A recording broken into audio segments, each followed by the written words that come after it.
Ang Bell's palsy. Natulog ka lang nang nakatutok ang electric fan sa mukha mo. O kaya naghilamos ka pagkatapos mamalantsa. Paggising mo, nagulat ka nang humarap ka sa salamin, tabingin na ang bibig mo at hindi mo maisara ang isang mata mo at tumutulo na ang laway mo. So ang unang isisigaw ng pamilya mo, hala, na-stroke ka. O kaya napasukan kasi ng masamang hangin niyang mukha mo, napasmayan. So bago ka magpanik, huminga ka muna ng malalim. Baka hindi yan stroke at siguradong hindi yan dahil sa electric fan. Ang tawag dyan ay Bell's palsy. So bakit ba biglang napaparelisa ang kalahati ng muka? Sa loob ng bungo natin ay may isang manipis na kable ng kuryente. Ang tawag dito ay ang facial nerve na dumadaan sa isang napakasikip na tunnel sa buto bago pumunta sa ating mukha. So minsan dahil sa simpleng virus tulad ng cold sore o herpes simplex, naiimpeksyon ang kable na ito. So anong nangyayari?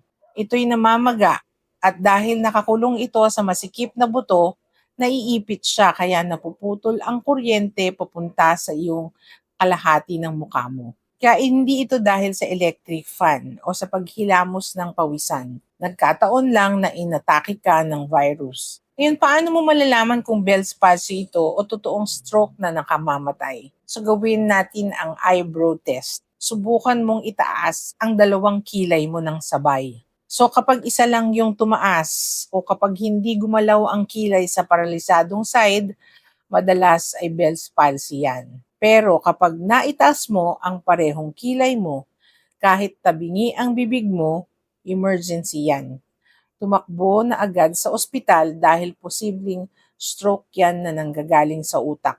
Kung Bell's palsy nga, ano ang dapat gawin? So meron tayong 72-hour period na tinatawag na golden window.